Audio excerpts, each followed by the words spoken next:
Welcome to the Deep Dive. We're jumping straight into some really powerful material today. We are. It's excerpts from the Great Koran, the Livestock, specifically Surah Al-An'am. Exactly. And our mission really is to unpack what's in these verses. Pull out the key messages, the insights, maybe some surprising details. And it's quite dense, actually. Even in a short selection, you get these recurring themes: accountability, God's nature, guidance, ethics. It's all woven together. Okay, so let's get into it. Let's dig in and see what really jumps out. One of the first things, and it hits quite hard, is this theme of accountability, the reality of it, and the hereafter. Oh, absolutely. Verses 30 and 31, they don't hold back. They paint a picture of people being made to face their Lord, confirming the truth they, refuse to believe. And then facing the consequences. Taste the punishment, it says. Precisely, for what you used to disbelieve. And verse 31 really emphasizes the loss for those who denied that meeting with God. That image of carrying burdens on their backs, our heartbreak over what we neglected. It's intense. It is. It shows it's not just an intellectual disagreement. Denying that meeting, it has real heavy consequences. The source says they will have lost. Full stop. And then, almost immediately, verse 32 shifts focus. It compares that to this life. Right. Describing worldly life as play and amusement. To play and amusement? Well, compared to the home of the hereafter, which it says is better for those who are pious, it's setting up a stark contrast, asking you to reason about what truly lasts. So this life is temporary, maybe like a game, but there's a definite endpoint, a reckoning. How do verses 60 to 62 develop that timeline? They talk about God causing death at night, knowing your actions by day, reviving you, all for a fixed term. There's a set duration. And after that term? The return is to God, described as your guardian, the truth. And this is crucial. He is the swiftest of reckoners. Swiftest. That suggests efficiency, completeness, no escaping it. Exactly. It implies the accounting will be quick and total when the time comes. Verse 67 seems to hammer that home. For every news will be settled and you will find out. Like eventually everything comes out. It does. And verse 70 picks up on that, talking about those who treat religion as play, who are deluded by worldly life. It says they'll scowl at what they earned. No way out. No guardian, no intercessor. None besides God. And no ransom, no amendment will be accepted. The punishment described as painful linked directly to their disbelief. So it's very much tied to individual actions and belief in this life. Is it collective guilt or personal?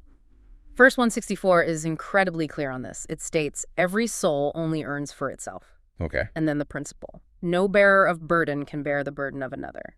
It's entirely individual responsibility. Your actions, your accountability. The return is to the Lord, who will sort out the disagreements based on that personal record. Individual responsibility, very strong. And verse 165 adds that layer about being successors on earth raised in different degrees. Why the differences? The text says it's in order to test you through what HE has given you. So our different situations, our talents, our challenges, they're part of the test. So it ties back to that play and amusement idea, but gives it a serious purpose. The game is actually a test. Precisely. Even within the play, there's a serious evaluation happening. Okay, so accountability is central. This life is a test. Who is the one holding us accountable? Let's shift to how the source describes God, the nature, the power, the signs. How is God's power shown? Well, verse 37 addresses the demand for signs. It simply states, indeed, God is able to reveal a sign. The power is there, absolute. Whether people grasp the wisdom behind it is another matter. It's not limited by what people expect or demand. Exactly. And look at verse 38, that line about animals. Oh, yeah. Nations like you. That's striking. It elevates them, doesn't it? Seeing them as communities. And then it adds that sweeping statement. We have not left out anything in the register, implying total divine knowledge, covering every single thing. Wow. Total knowledge, total care. And it also talks about God's power in moments of, desperation. Verses 63 and 64. Yes. When you're in real trouble, darknesses of the land and the sea, you call out to him, promising gratitude if saved. But then verse 64 points out the human tendency. God rescues you, yet you associate others. People turn to the ultimate power in crisis, but might forget or turn away when things are easy again. And God's power isn't just rescue, right? Verse 65 talks about sending difficulties too. Punishment from above you or from beneath your legs. Or, maybe more subtly, confusing people into sects and making them taste the terror of each other. So social chaos, division, That could also be a form of divine consequence. That's how it's presented, a result of actions, or perhaps a test. The verse actually says, look how we have conducted the verses, inviting you to think about these different manifestations of power. Okay, switching gears slightly. What about signs in nature? Verse 99 connects creation to God's power. Beautifully, I think, sending water, bringing forth all kinds of vegetation grains, dates, grapes, olives, pomegranates, and these are explicitly called signs for people who believe. It asks you to look closely, doesn't it? Scrutinize its fruit. Yeah, to observe the natural world as evidence, as a sign pointing to the Creator, for those willing to see. So how does the source talk about God's uniqueness? Verses 100 to 103 seem very focused on that. They are. Verse 100 tackles the idea of partners, jinns, or even fabricated sons and daughters. It refutes it immediately. Glory be to him, exalted above what they describe. And verse 101 uses a kind of logical argument. It does. How could God have a son without a mate? Since God created all things, the Creator must be distinct from creation. So absolutely unique. No equals, no partners. That's the core. Verse 102 sums it up. That is God, your Lord. There is no God except him, creator of all things, so worship him. It's the central declaration. And he's the representative over all things. And verse 103 adds that layer about perception. A really profound one. Eyesight cannot perceive him, but he perceives all eyesight. God sees and knows everything, but transcends our physical sight. And described as the affable, the cognizant, gentle, kind, but also perfectly aware. That's a very complete picture of the divine. But as we know, not everyone accepts this message. How does the source handle denial or rejection? Verse 33 speaks directly to the messenger, acknowledging the sadness caused by denial. But it clarifies something important. What's that? They are not denying you, it says. However, the transgressors are rejecting our verses. It separates the messenger from the message. The rejection is ultimately of the divine source. And verse 34 gives some context, pointing out that previous messengers also faced denial. Right. They were denied, harassed, but they were patient until our victory came. And it includes that powerful statement. There is no alteration to the words of God. The message itself is constant, unchangeable. What about those who just seem determined not to believe? Verse 35 seems to address that mindset. It does. It suggests that even demanding extraordinary proofs, like digging a tunnel to the center of the earth or climbing a ladder to the sky, is pointless if the heart isn't open. It says if God willed, everyone could be gathered to guidance, but warns against being ignorant, like those demanding impossible signs instead of engaging with the message itself. Which leads to verse 36. Only those who listen will respond. Simple, but key. It implies that openness, that willingness to hear, is the prerequisite. And it reminds us that even the dead will be resurrected. Everyone faces reality eventually. And for those who actively deny, verse 39 uses strong words. Deaf and dumb in darknesses, unable to perceive the truth. It reiterates God's role. Whomever God wills, he sends him astray, and whomever he wills, he puts him on a straight path, which in context is often tied to how people respond to the initial call. This really highlights the importance of guidance itself. Verse 71 asks a sharp question about looking elsewhere after receiving guidance. Yeah, shall we invoke other than God what does not benefit us nor harm us after when God has guided us? It highlights the irrationality of turning back, like someone lost in the desert, lured away by illusions while friends called them to safety. And the conclusion? Indeed, the guidance of God is the guidance, and the instruction follows. Submit to the Lord of the worlds. Verse 104 seems to put the responsibility squarely back on the individual. It does. Insight has come to you from your Lord, the choice of yours. Whoever sees does so for his soul, and whoever is blind does so against himself. And the messenger clarifies, I am not a guardian over you. You choose. And verse 105 explains why the message is presented in various ways. Yes, the verses are conducted differently, clarified to people who know. It acknowledges some might dismiss it as just human study, but asserts its divine origin for those seeking knowledge. Which leads to the command of verse 106. A core command. Follow what is revealed to you from your Lord. There is no God except him. And turn away from those who associate partners. Following the revelation is rejecting shirk, or associating partners with God. And that final set of verses, 153 to 157, really emphasizes a specific path. Verse 153 calls it my straight path. Follow it, don't follow other ways that divide you. It's presented as the way to piety, offered, perhaps you will take heed. And it mentions previous scriptures. Right. It mentions Moses' book, given as guidance and mercy, and then describes this book, the Quran, as blessed, revealed also for guidance and mercy. The command is the same. Follow it and become pious so that you may attain mercy.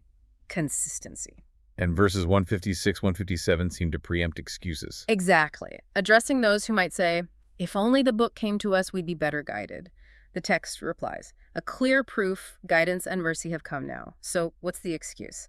It calls denying God's verses after this proof arrives a great injustice, warning of severe punishment. Okay, so we've seen the high stakes, accountability, God's nature, guidance versus denial.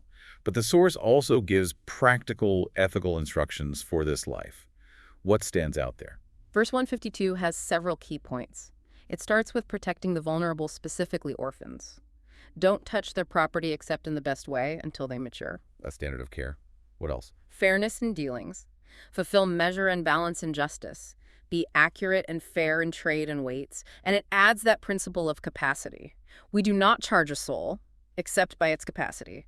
Obligations should be reasonable. And truthfulness, even when it's hard. Definitely. When you speak, then be just, even if it is of a relative.